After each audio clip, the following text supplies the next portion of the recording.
राष्ट्रपति द्रौपदी मुर्मू ने छत्तीसगढ़ की 70 लाख महिलाओं के खातों में ट्रांसफर किया 651 करोड़ रुपए। दिवाली पर मिला बड़ा तोहफा। राष्ट्रपति ने महतारी वंदन योजना के हितग्राहियों से पूछा, साड़ी खरीदी या फिर बच्चों के लिए कुछ किया।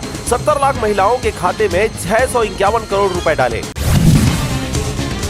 रायपुर दक्षिण उपचुनाव में 57 उम्मीदवारों ने भरा नामांकन। सरकारी कर्मचारियों के लिए अवकाश के आदेश। वोटिंग के दिन स्कूल की रहेगी छुट्टी। बीजेपी का दावा, छत्तीसगढ़ में 50 लाख लोग जुड़े। डॉक्टर ने मरीज को बनाया सदस्य। किरण देव बोले, नथिंग रॉन्ग इन इट। 26-28 अक्टूबर तक खास अभियान।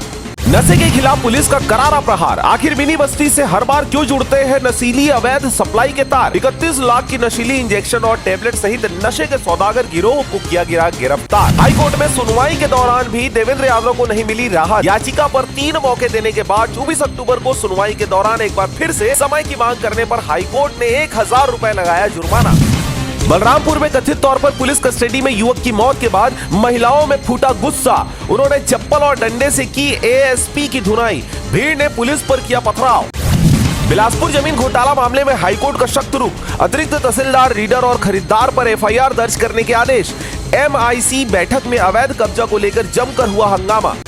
जसपुर ईसाई समाज ने बीजेपी विधायक रायमुनि भगत पर भगवान यीशु पर आपत्तिजनक बयान देने का लगाया आरोप। ईसाई समाज ने 120 किलोमीटर पदयात्रा कर सीएम कैंप में सौंपा ज्ञापन। सारंगढ़ में एसीबी का छापा। डीईओ कार्यालय में रिश्वतखोरी का पर्दाफाश। रिश्वत लेते हुए आरटीई प्रभारी को किया गया गिरफ्तार।